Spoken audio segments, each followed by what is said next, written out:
Alors bonjour à tous, heureux de vous retrouver chers amis sur YouTube en ce mardi 17 janvier 2023, 8h26, heure du Québec. Merci d'être abonnés, ceux qui ne le sont pas, faites-le. Maintenant, vous le savez, il n'y a rien qu'on puisse faire pour arrêter l'agenda, le progrès de l'intelligence artificielle, mais qui est dans un agenda global. La robotisation, la biométrie, le dollar numérique, il n'y a rien qu'on pourra faire pour arrêter ça.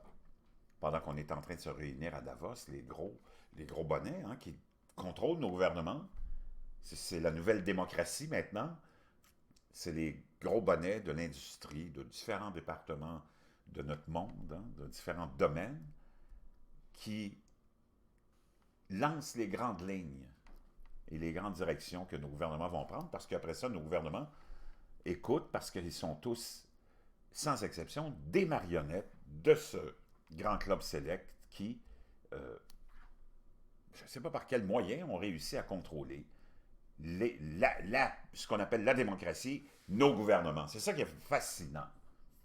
Alors que ça devrait être l'inverse. La démocratie étant la volonté du peuple, c'est plus comme ça. C'est la volonté de l'élite puritaine, euh, comment on pourrait la décrire, qui nous donne des leçons de moralité du haut talon de sa grande vertu, qui nous dirige et qui nous donne les consignes de comment on devrait vivre. Puis dans cet agenda-là, il y a l'élimination absolument obsessionnelle de nos modes de vie millénaires. Tu sais. Par exemple, un des aspects les plus importants dans la vie de tous les jours de toutes les sociétés, en plus de sa culture, une nation ou un peuple est heureux et fier de sa culture et la transmet à ses enfants. Ben, il y a les habitudes alimentaires aussi, les traditions culinaires. C'est des richesses patrimoniales que les recettes de chaque pays, de chaque nationalité, de chaque peuple. Et moi, je suis un fervent amateur de différents types de cuisine, naturellement. Avec l'ouverture du monde, avec les voyages, tu découvres toutes sortes de cuisines. Moi, j'aime beaucoup la cuisine indienne, le curry, plein d'autres cuisines, iraniennes, syriennes, libanaises. On est habitué, nous, avec la cuisine typiquement traditionnelle française, québécoise, qui émane aussi, qui est inspirée beaucoup par la cuisine française de l'époque, il y a très longtemps. Et tu as différents types de cuisine, et c'est ça qui fait la beauté du monde, entre autres, en plus des langues diverses, et ainsi de suite. Mais là, on est en train d'attaquer l'industrie fermière de nos pays respectifs et de presque tous les pays où on produit dans certains cas, beaucoup de viande pour les raisons que vous connaissez. Et on veut nous amener vers, on en parle de plus en plus, la consommation d'insectes. Je ne sais pas, on est entêté avec ça. Donc, l'espèce de verre de farine jaune, le TB Brio Molitor, ben, il y a une étude qui révèle que l'insecte pourrait constituer une bonne source alternative de protéines dans l'agriculture. On les appelle les Beetle Burgers, qui pourraient bientôt atteindre la production de masse, aidant à nourrir le monde. Donc, Studyfine, un site que j'aime bien, nous dit mélanger avec du sucre, les coléoptères auraient le goût de la vraie viande. Ils pourraient également devenir des alternatives aux saucisses et aux pépites de poulet. Les Beetle Burgers pourraient bientôt aider à nourrir le monde selon de nouvelles recherches. Les larves de chenilles effrayantes, mieux connues sous le nom de vers de farine, pourraient servir d'alternative à la viande pour soulager la faim dans le monde. Le processus utilise une fraction de la terre et de l'eau et émet une empreinte carbone plus faible par rapport à l'agriculture traditionnelle. Wow!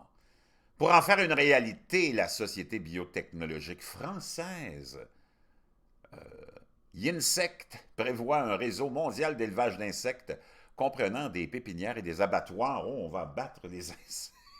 Une usine pilote a déjà été mise en place à Dole, en région Bourgogne-Franche-Comté. Oh, oh là là. Contrairement à l'industrie de l'élevage, où l'élevage est généralement séparé, toute cette opération basée sur les insectes est sous un même toi. Nous maîtrisons totalement la chaîne de production. Cela nous donne de la force en termes de qualité, de sécurité et de sûreté, déclare Benjamin Armejon, directeur général d'Insect, ou selon un communiqué du SWNS. Des bras robotisés, hein, oh, en plus, et des tapis roulants automatisés transportent des piles de plateaux rouges dans toutes les directions. Ils sont remplis de milliards de larves de coléoptères, ténébrio molitor. Les créatures séchées contiennent plus de 50% de protéines et sont également riches en fibres et en graisse. On a des images ici de l'appétissant Beetle Burger à venir. Ils peuvent être transformés en poudre de protéines, en shake, en hamburger, en barre de céréales et même en huile de cuisson, ou une fraction du coût environnemental de l'agriculture traditionnelle. Pour chaque kilogramme de protéines, Yinsek utilise 98% de terre en moins et émet 40 fois moins de carbone que le bœuf. Elle utilise également 40 fois moins d'eau que la production porcine. Les vers de farine sont nourris avec les produits ou les sous-produits de la transformation du blé. Mélangés avec du sucre, les coléoptères auraient le goût de la vraie viande. Ils pourraient également devenir des alternatifs aux saucisses et aux pépites de poulet. J'ai hâte de voir les cousins français, c'est eux qui sont à l'origine de ça, mais pas eux-mêmes, mais leur industrie, leur grand cerveau. Comment ils vont se sentir avec un pâté de coléoptères ou un saucisson de coléoptères. Wow! L'ambitieux projet réduira les coûts pour concurrencer ses rivaux, produisant des hamburgers au soja et végétariens. Je vous laisse ça dans la boîte de description. Puis il n'y a rien qui sera en tes moyens politiques, parce qu'ils sont tous dans le même bateau, qui va faire en sorte qu'on pourrait arrêter cet agenda. Sur ce, bon appétit.